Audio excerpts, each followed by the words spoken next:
날씨가 참 더우시죠? 날씨가 참 덥습니다. 그러나 또 초복, 중복, 말복을 지나면서 이삭들이 한마디씩 자란다고 합니다. 그러니까 우리는 이 더위 가운데 또 하나님의 섭리 가운데 잘 자라나고 있는 줄 믿습니다. 아멘. 우리 어린이 수련회가 한 주 앞으로 다가왔습니다. 우리 아이들이 은혜 받는 시간이 될 수 있도록 같이 기도해 주시기를 부탁드립니다. 사실 우리 아이들에게는 기도해 주실 수 있는 어른들이 있다는 것이 참 큰 힘이고, 또 우리에게도 다음 세대를 위한 기도의 사명을 주심이 감사한 줄을 믿습니다. 그리고 또 수박 헌금으로 많이 채워주시는 은혜들에도 참 감사한 마음을 많이 가지고 있습니다. 담임 목사님께서 지난번에 말씀 주신 적이 있지만 지금은 골든타임인 것 같습니다. 갈수록 다음 세대로 내려가면 내려갈수록 믿는 사람의 비율이 점점 이렇게 많이 줄어들더라고요. 최근에 결혼을 앞두고 있는 이화여고에서 이제 종교 교사로 이제 일하고 있는 후배를 만났습니다. 그런데 그 친구의 말이, 이화여고면 그래도 이제 기독교 학교고 믿는 아이들이 그래도 많이 갈 것이다라고 저희가 생각하지 않습니까? 그런데 실제로 그 학교에서 교회를 다니는 아이들, 기독교인 아이들의 비율이 10%가 채 되지 않는다고 합니다. 그러니까 한 반에 한 40명이 조금 안 되게 있는데 이제 4명이 안 된다는 거죠. 그래서 이제 너무 많은 아이들이 이제 신앙을 떠나 있고 하나님을 모르는 친구들이 많다는 것입니다. 그래서 그 친구에게 너는 지금 미전도 종족을 전도하고 있는 것이다, 막 이런 이야기를 한 기억도 납니다. 다른 학교면 더 심하겠죠. 이제 이 다음 세대들이 점점 믿는 비율이 줄어들고 있습니다. 그러나 우리가 이 시간 속에서 다음 세대를 귀하게 여기고 또 길러내는 이 사역에 우리가 집중하고 하나님 앞에 그렇게 기도한다면 하나님께서는 우리를 통해서 다음 세대에게 새 일을 행하실 줄을 믿습니다. 그래서 이 아이 한 사람 한 사람이 너무너무 소중합니다. 아이 한 사람이 사실은 나라를 변화시킬 수 있는 줄을 믿습니다. 이 아이 한 사람이 열방을 세울 수 있는 줄을 믿습니다. 아멘. 그렇습니다. 그래서 수요예배 때 담임 목사님 말씀하신 것처럼 베드로 한 사람의 변화로 말미암아 이 한 사람이 설교하고 하나님의 말씀을 전했을 때 하루에 3,000명, 5,000명의 사람들이 하나님 앞에 돌아왔던 역사들이 있습니다. 그래서 우리도 그 한 사람이 세워지기를 위해서 함께 기도하셨으면 좋겠습니다. 그 사람이 내가 되기를, 또 우리 다음 세대가 되기를 기도하면서 하나님, 우리가 절대 적은 수가 아니라 하나님 안에 열방을 품는 큰 수임을 믿습니다. 그래서 하나님, 우리를 통해서 하나님 놀라운 일을 행해 주십시오. 그렇게 함께 기도하며 준비하셨으면 좋겠습니다. 어린이 복음이라고 불리는 이제 오늘 말씀은 어린 아이에 대한 예수님의 말씀을 우리에게 들려주고 있습니다. 먼저 사람들이 예수님께 아이들을 데리고 오고, 그리고 제자들이 제지하는 장면이 나옵니다. 그리고 여기에 대한 예수님의 말씀과 행동으로 오늘 본문이 이어지고 있어요. 오늘 본문에 나오는 동사들을 위주로 우리 한번 살펴보기 원합니다. 우리 13절 말씀인데요. 13절 말씀 함께 읽겠습니다. 시작. 사람들이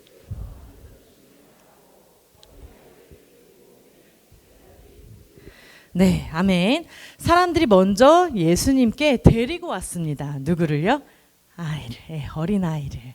파이디온이라고 하는 어린아이라는 단어가 나옵니다. 그래서 이제 사람들이 이 어린아이를 예수님께 막 데리고 왔는데 목적은 예수님이 좀 만져주셨으면 좋겠다, 터치해 주셨으면 좋겠다 였습니다. 근데 이것은 접촉인데요, 성경에서는 예수님께서 접촉하셨을 때 많은 기적들이 일어났다는 것을 우리에게 이야기합니다. 예수님께서 눈먼 자에게 손을 대셨을 때 그 사람이 눈을 다시 뜨게 되고, 또 아픈 사람들에게 예수님께서 손을 내미셨을 때 그 아픈 사람들이 낫게 되는 역사들을 우리 가운데 보여주죠. 그러니까 예수님께 가서 예수님께서 터치하시면 무언가 일어날 것이라고 생각했습니다. 좋은 일이 일어날 것이라고 생각했던 것 같습니다.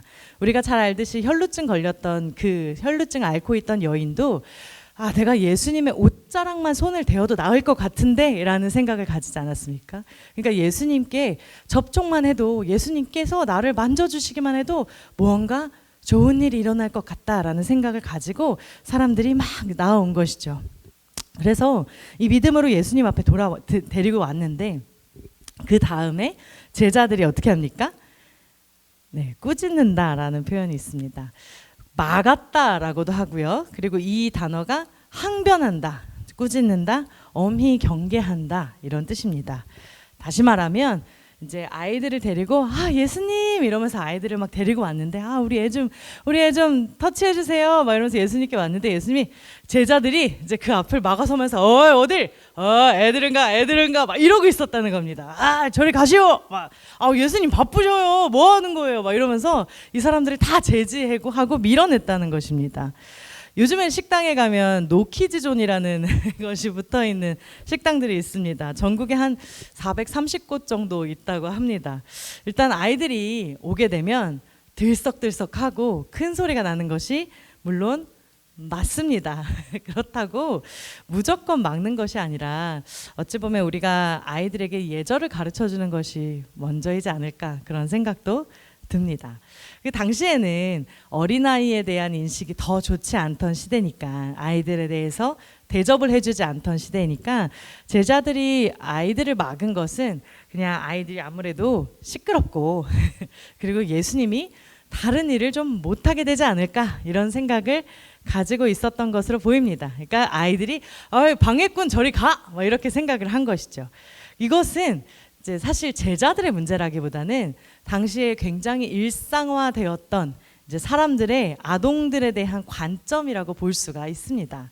그러니까 당시에는 이제 아이들에 대해서 귀히 여기는 마음이 전혀 없었기 때문에 그렇죠. 그래서 우리나라도 예전에는 왜 이렇게 약장수 같은 분들이 애들인가 막 이러면서 이제 아이들을 저리 가라고 막 했던 그 기억이 있지 않습니까? 그래서 이제 우리나라에서도 그랬듯이 예수님 시대 그곳에서도 이제 아이들에 대해서 좀 꺼려하는, 기피하는 현상들이 있었습니다.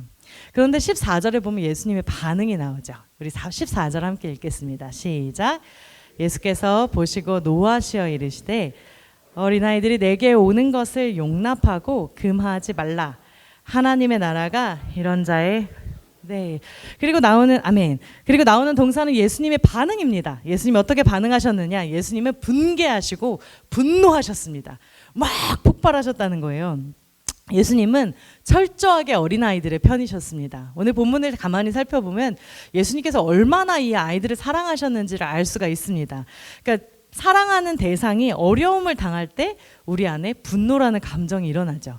내가 사랑하는 대상이 어려워졌을 때 어떻게 그럴 수가 있어 막 이런 이제 생각이 들지 않습니까? 그런 것처럼 예수님께서는 그 어린아이들에 대해서 어떤 거친 반응도 그 아이들을 밀어내는 행동도 예수님께서 원하지 않으셨다는 것입니다. 그래서 당시에 이제 사회적 통념에 대해서 애들은 가 너희들은 여기 있을 곳이 아니야라고 했던 그런 사회적인 통념에 대해서도 예수님께서는 정면으로 반박하고 계셨던 것입니다. 놀랍게도 예수님께서는 이곳뿐만 아니라 성경 속에서 어린아이와 자신을 동일시 하시기도 하셨습니다. 마가복음 9장 37절 오늘 본문의 앞쪽에 나오는 본문에도 이렇게 되어 있습니다. 제가 읽어드리겠습니다. 누구든지 내 이름으로 이런 어린아이 하나를 영접하면 곧 나를 영접함이요 누구든지 나를 영접하면 나를 영접함이 아니요 나를 보내신 이를 영접함이니라. 그러니까 이 아이를 영접하는 것을 예수님을 영접하는 것과 동일시를 하고 계세요. 그러니까 아이를 영접하면 예수님을 영접하는 것이고 예수님을 영접하면 하나님을 영접하는 것이다 라고 말씀하시는 겁니다. 그러니까 하나님을 영접하는 것이 아이를 영접하는 것과 완전히 동일시 되는 것이죠.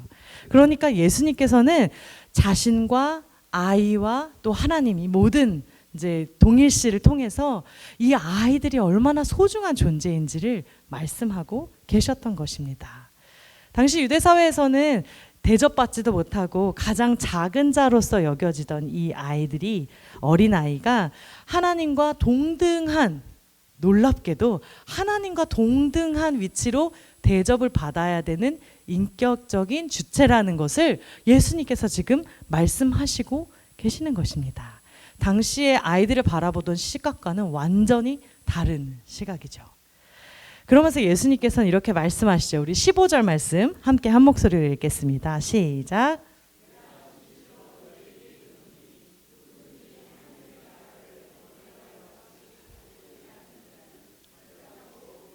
들어가지. 아멘. 아멘. 하나님의 나라를 어린아이와 같이 받아들이지 않으면, 이렇게 본문을 다시 풀이를 하면, 하나님의 나라를 어린아이와 같이 받아들이지 않으면 누구도 그곳에 들어갈 수 없다라고 이제 번역할 수가 있습니다. 조금 어려울 수 있는데 우리 고등학생에게 한번 물어볼까요?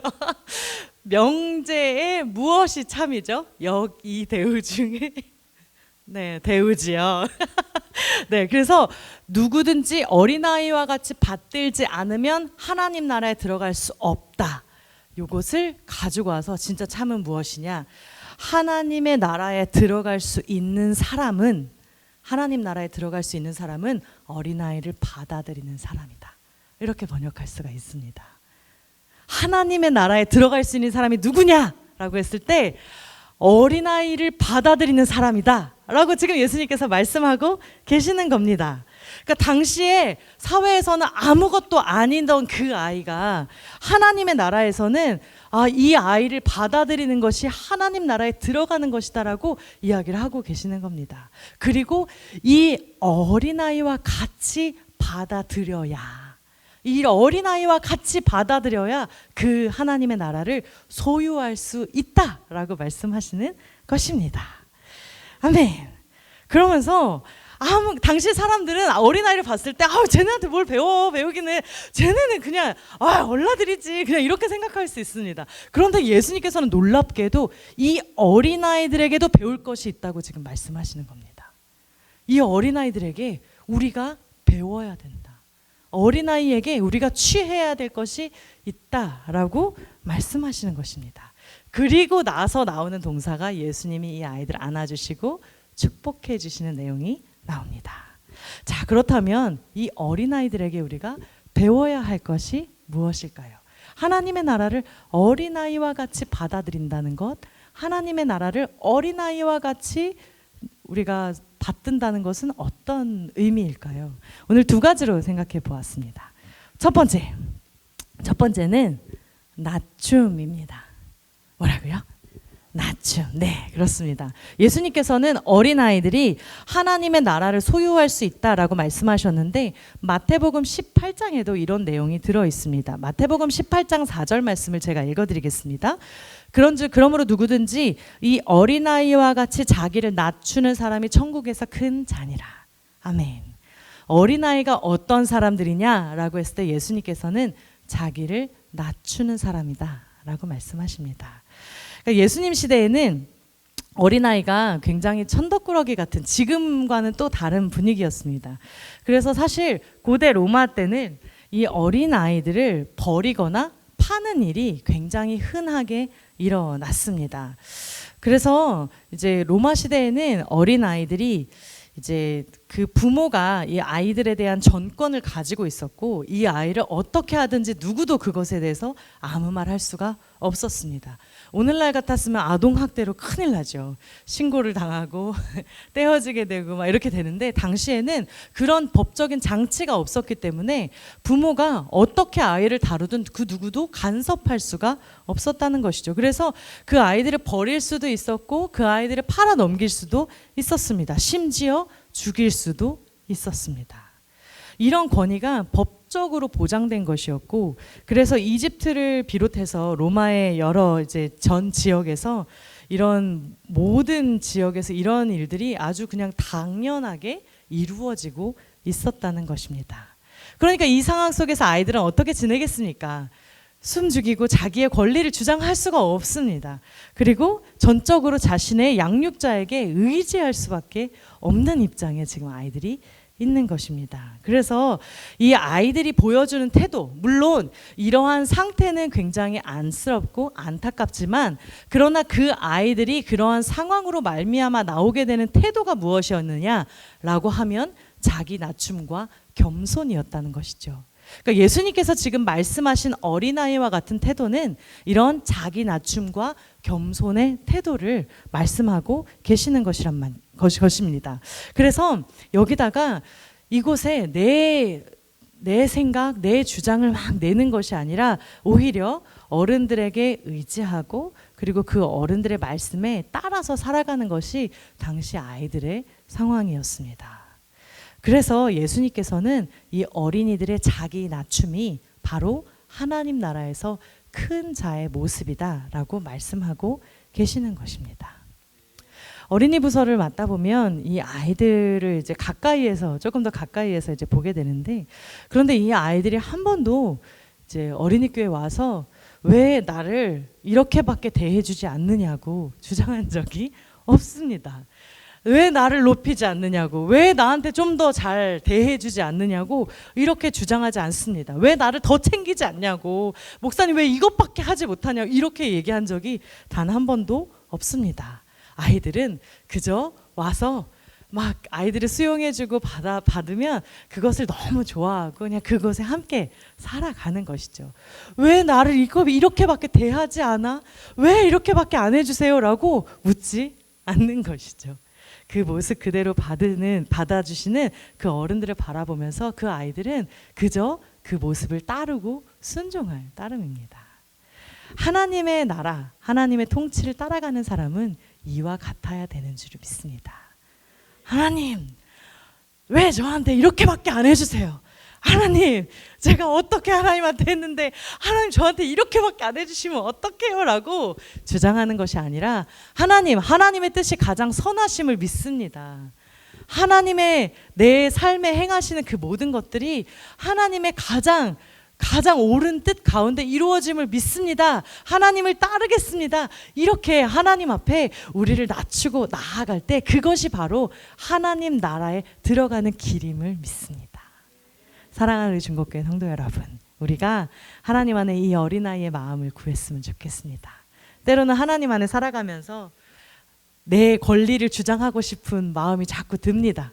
하나님 앞에, 하나님 내가 주님 앞에 어떻게 했는데요? 하나님 내가 어떤 사람인데요? 하나님 저한테 이렇게밖에 못 해주세요? 이런 마음이 막 올라올 때도 있습니다. 그러나 하나님은 선하신 분이시고 우리의 삶에 결코 실수하지 않으시는 아버지이신 줄을 믿습니다. 아멘. 그 하나님의 인도하심에, 그 선하신 손길에 우리의 삶을 내어 맡기고 주님 앞에 우리를 낮추고 주님을 따라 순종하는 삶을 살아가는 우리 모두가 되기를 간절히 소망합니다. 아멘. 두 번째 어린아이의 특징을 생각해 보았습니다. 이건 사실 굉장히 중요한 부분이라는 생각이 들었습니다. 하나님의 나라를 어린아이와 같이 받든다는 것은 어떤 의미일까? 몰트만이라는 분이 인식의 뿌리가 경이로움에 있다라는 이야기를 한 적이 있습니다. 그러면서 이제 이런 이야기를 했습니다. 우리가 경이로움을 통해서 사물들을 처음으로 인지를 한다는 것입니다. 그러니까 모든 것을 처음 봤을 때 우와 라는 그 시선으로 보게 된다는 것이죠. 사실 그 최근에 나온 연구 결과 가운데에도 그 생후 1년 가운데 이제 살아가는 아이들이 우리는 아무 생각이 없지 않을까 이런 생각을 가끔 갖기도 합니다. 왜냐하면 그 아이들은 아무런 말도 하지 않고 그냥 눈만 떼굴떼굴 굴리면서 가끔 언어를 좀 이야기하기도 하고 이제 그렇게 하기 때문에 우리는 그 아이에게 대체 무슨 일이 일어날까 생각을 합니다. 그런데 놀랍게도 과학자들이 한 연구에 따르면 그 아이들은 계속해서 인지하고 생각하면서 세상을 배워가고 있다라고 합니다. 가만히 있는 것이 아니라 계속해서 배워가는 것이죠. 그러니까 그 경이로운 마음을 가지고 저건 뭐지? 저건 뭐지? 저 사람은 누구지? 이 사람은 누구지? 막 이러면서 계속해서 그 모든 것들을 새롭게 받아들이면서 공부해 가고 있다는 것이죠. 우리는 최초로 무언가를 바라봤을 때, 최초로 무언가를 인지했을 때 그때 우리는 굉장히 감탄하고 놀라워하며 경이로워합니다. 경이로워하는 어린이들은 그 모든 이제 어떤 자신에게 오는 자극에 대해서 익숙해지기까지, 그 모든 정보들을 다 수집하기까지 그 모든 것에 대해서 감탄하고 놀라워하면서 그 모든 것들을 받아들이게 됩니다. 왜냐하면 이전의 경험 속에 그것이 없었기 때문에 그렇습니다. 우리 이제 잠옷실에 하민이가 있는데요. 하민이가 한강을 지나가게 되면 하민이가 한강을 바라보면서 꼭 이렇게 말한다고 하시더라고요. 강이에요? 막 이렇게 이게 뭔가 궁금한 거죠. 그래서 이게 뭐지? 이게 강이에요? 이러면서 이게 강인가요? 이게 흐르는 강물인가요? 막 이러면서 이것이 강이구나 이걸 배워가는 것이죠. 그러니까 이것들이 처음에는 놀라워서 이게 강이구나, 강물은 저렇게 흐르는구나, 강이구나, 이것을 이제 반복해서 지나다 보면 나중에는 강이 여기에 있고 강이 이렇게 흐르고 있구나 익숙해지게 된다는 것이죠. 그래서 이런 이제 인식들을 계속 반복하면서 이 경이로움들이 어느 순간에 이제 변하면서 그것을 익숙해져가고 그것이 무엇인지를 아는 단계까지 들어가게 된다라고 합니다. 그래서 이것이 익숙해지면 이제 더 이상 놀라지 않습니다. 여기에서 한강 보시면서 놀라시는 분들 계십니까? 물론 저도 가끔 지나가면서 너무 예뻐서 놀라긴 합니다. 우리나라에는 한강이 있어서 너무 예뻐 이렇게 놀라기는 하지만 근데 그 강을 보고 저게 강이야? 막 이렇게 놀라실 분은 없으시죠. 그러니까 우리는 이미 그 모든 것들에 익숙해졌기 때문에 많이 놀라지는 않습니다. 그런데 놀랍게도 우리가 천재라고 부르는 연구가들이나 예술가들, 사상가들 이런 분들은 이 경이로움, 이 어린이다움 그리고 이 새로운 것들에 대한 감각, 놀라운 것들에 대한 감각을 다른 사람들보다 훨씬 더 오랫동안 많이 가지고 있다라고 합니다. 그래서 우리는 어린아이일 때 많은 것들을 놀라워하고 경이로워합니다. 그리고 처음 보는 것처럼 막 감탄을 합니다. 와, 어쩜 저렇게 막 산에 올라가서 산을 막 내려다봐도 어쩜 저렇게 아름답지? 어쩜 저렇게 좋지? 와, 이렇게 생각합니다. 그런데 나이가 들어가면 들어갈수록 그 모든 것에 대한 경이로움을 점점 잃어버리게 됩니다. 처음에는 아차산을 보고 너무 멋진 산이다 막 이러다가 나중에는 아차산이구나, 아차산이네, 아차산 1시간이면 올라가지 뭐, 막 이렇게 변하게 되는 이제 길을 걷게 되는 것이죠. 그래서 우리가 이제 나이가 들어갈수록 이런 경이로움을 잃어버린다는 것을 생각하면서 예수님이 말씀하신 어린아이와 같다, 어린아이와 같은 마음을 가진다는 것은 이런 경이로움을 회복하는 것이라는 것을 우리가 오늘 기억하기를 원합니다. 오늘 만약에 이 예배에 처음 오셨다면 어떠시겠습니까? 정말 이 예배를 처음 접하셨다면 어떠실까요? 이 모든 풍경들이 어떻게 보이실까요? 어머, 드럼도 막 쳐주시고, 건반도 막 쳐주시고, 와, 건반도 2대나 있어. 와, 찬양팀이 앞에서 막 열정적으로 막 찬양을 해주시네. 와, 이렇게 성도님들이랑 같이 이렇게 많이 모여서 같이 예배를 드리니까 얼마나 좋아. 막 이런 생각을 가지시지 않으실까요? 저는 저희 교회 처음 왔을 때 이 금요 성령기도에 막 이렇게 많은 분들이 나와서 함께 예배 드리시는 거 보면서 너무너무 좋았습니다. 그래서 어머, 이렇게 금요일에 모여서 함께 예배 드릴 수 있으니까 너무 좋다. 막 이런 생각을 막 가졌었거든요.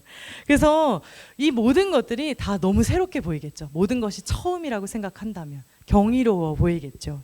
그런데 사실 우리는 그 경이로움을 어느 순간에 잃어버리고 익숙해져서 뭐 지난주에 드렸던 금요 성령 기도회, 뭐 오늘도 드리는 금요 성령 기도회, 다음 주에 드릴 금요 성령 기도회 이렇게 생각하고 있을지도 모르겠습니다. 그러나 사실 우리가 속고 있는 것이 참 많습니다. 이 모든 순간들, 이 모든 세팅들은 익숙하고 당연한 것이 아니라 하나님의 은혜로 우리가 오늘 처음 만나는 시간이라는 것입니다. 아멘. 그리고 지나가면 다시 오지 않는 소중한 시간들이라는 것이죠. 2026년 7월 24일의 저녁 시간, 이 시간에 우리가 이 본문으로 또 이러한 찬양들로 이곳에 만나는 것은 오늘이 처음이고 오늘이 마지막입니다. 그렇기 때문에 이 모든 시간들은 사실 굉장히 특별한 시간들이고 우리에게 경이로운 시간들임을 믿습니다. 그래서 우리는 이 모든 것들에 당연히 여기고 익숙히 여기는 것이 아니라 하나님께서 이 시간에 새롭게 허락하셨음을 바라보면서 하나님 안에 그런 경이로움을 회복해야 되는 줄을 믿습니다. 네, 하나님께서 어제 말씀하셨고 그제 말씀하셨고 오늘도 말씀하시는 것이 아니라 지금 이 시간 새롭게 말씀하시는 줄을 믿습니다. 지금 이 시간 나에게 새로운 은혜를 허락하심을 믿습니다. 하나님 어떤 형태로 어떤 다른 모습으로 어떤 새로운 은혜를 주실지 우리는 매 순간 예측할 수가 없습니다. 그렇기 때문에 하나님 안에 이 경이로움의 회복을 위해서 함께 기도하셨으면 좋겠습니다.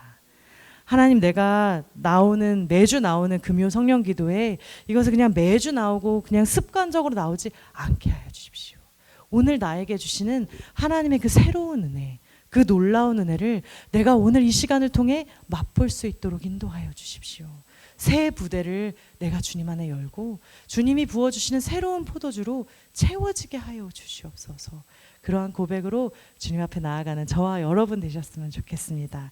우리 두 가지 말씀드렸습니다. 어린아이와 같이 자신을 하나님 앞에 낮추는 마음, 그리고 어린아이와 같이 경이로움을 회복하는 마음, 이 두 가지 마음을 기억하시면서 우리가 오늘 기도하실 때 하나님 앞에 이것을 간구하셨으면 좋겠습니다. 하나님, 저 하나님의 나라를 선물로 받고 싶어요. 하나님의 나라에 들어가기 원해요. 하나님 나라에 살아가고 싶어요. 그러기 위해선 하나님, 우리가 스스로를 낮출 수 있도록 도와주시고 하나님 안에 경이로움을 회복할 수 있도록 도와주세요. 하나님 앞에 그렇게 기도하시면서 주님께서 우리에게 회복하시는 은혜를 맛보는 저와 여러분 되시기를 간절히 소원합니다.